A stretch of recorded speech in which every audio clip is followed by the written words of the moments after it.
A mass protest against national education curriculum. Government to set up a committee to monitor progress of implementation.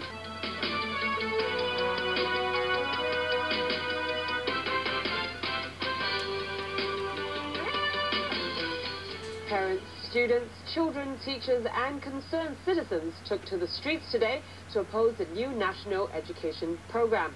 Organisers of the rally say at least 90,000 people took part in the protest.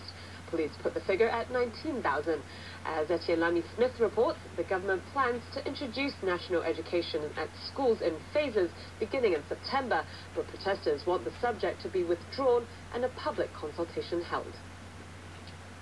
For a few months ago, many organizations, especially the student organization, they come out and then they want the government to stop the national education curriculum.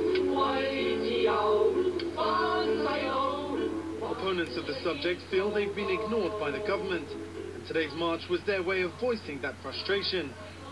Many oppose what they call an attempt at brainwashing children. It is a kind of brainwashing. It's no doubt. So I think it's what I worry about. My son is actually not being affected by this brainwashing curriculum, but I think being a part of the Hong Kong community, we must stand up and say something to improve the Hong Kong education system and improve. One teacher told us that while brainwashing was a big risk, there is simply no need for the subject other than pushing an agenda. It has been mentioned in other subjects like liberal studies, Chinese history and Chinese, and even in RE, religious studies. So there's no reason to put in one additional subject to make the people overburdened. Around 30 non-government organizations, as well as concerned parents and citizens, were massed at the start of the rally in Victoria Park at 3 p.m. While the head of the procession reached the central government offices an hour later, many parents and children were still in the park.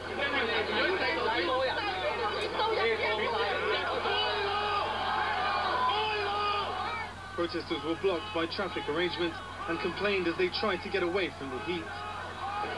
Something you don't often see at these events is small children and babies. There are loads of them here today. For the protesters, this march is about the future citizens of Hong Kong. With the very hot weather warning in effect, organisers set up rest points for the youngest protesters to stay cool. Some people still suffered from heat stroke though. Organisers predict more civil action and protests if the government keeps ignoring their voice of opposition. Etienne Lamy-Smith, TVB News. Despite the protest, Chief Secretary for Administration Carrie Lam says national education will be implemented in schools.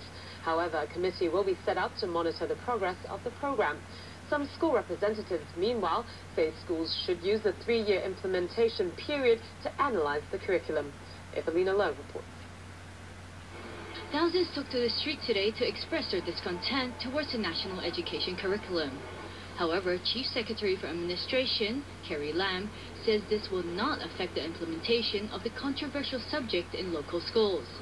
She says the government will take into consideration different views. We will set up a committee with broad enough representation from the stakeholders in order to monitor the continuous implementation of the subject in schools.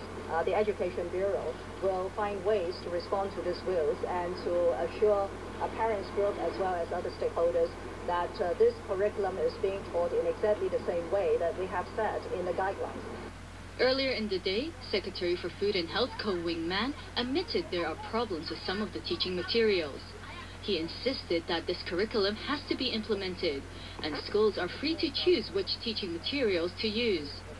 Executive Council member Chen Chi-kong reminded the public that there is a 3-year implementation period for this curriculum, so the government isn't trying to force its way through on this controversial subject. Some school representatives feel the same. Former chairperson of the Hong Kong Subsidized Secondary Schools Council, Shirley Wong, believes the question now isn't whether the new curriculum should be part of the local education program, but rather the definition of national education. She said the 3-year implementation period is for the schools to find out. Wong said this period will allow schools to analyze the curriculum and find a way to teach the subject. Chairman of the Hong Kong Institute of Family Education, Teck Chi-yun, believes this controversial issue came to place because of a lack of communication. He said the government has to discuss the subject with parents in order to find a solution that is acceptable to both parties. Evelyn Alang, TVB News.